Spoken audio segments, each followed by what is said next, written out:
وَيَسْأَلُونَكَ عَنِ الْمَحِيضِ قُلْ هُوَ أَذًى فَاعْتَزِلُوا النِّسَاءَ فِي الْمَحِيضِ وَلَا تَقْرَبُوهُنَّ حَتَّى يَطْهُرْنَ فَإِذَا تَطَهَّرْنَ فَأْتُوهُنَّ مِنْ حَيْثُ أَمَرَكُمُ اللَّهُ إِنَّ اللَّهَ يُحِبُّ التَّوَّابِينَ وَيُحِبُّ الْمُتَطَّهِّرِينَ۔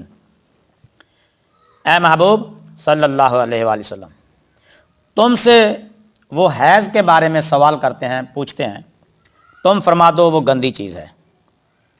تو حیض میں عورتوں سے بچو اور ان سے قربت نہ کرو جب تک وہ پاک نہ ہو لیں، اور جب وہ پاک ہو جائیں تو ان کے پاس اس جگہ سے آؤ جہاں سے اللہ نے تمہیں حکم دیا ہے۔ بے شک اللہ تعالیٰ دوست رکھتا ہے توبہ کرنے والوں کو اور دوست رکھتا ہے پاک ہونے والوں کو۔ صحیح مسلم میں حضرت انس بن مالک رضی اللہ تعالیٰ عنہ سے روایت ہے کہ یہودیوں میں جب عورت کو حیض آتا تو وہ اپنے ساتھ نہ اس کو کھلاتے نہ پلاتے اور نہ ہی اپنے ساتھ اس کو رہنے دیتے۔ صحابہ کرام علیہم رضوان نے سوال کیا، یا رسول اللہ صلی اللہ علیہ وسلم، کیا ہم بھی ایسا کریں؟ تو اس پر یہ آیت مبارکہ نازل ہوئی، وَيَسْأَلُونَكَ عَنِ الْمَحِيضِ۔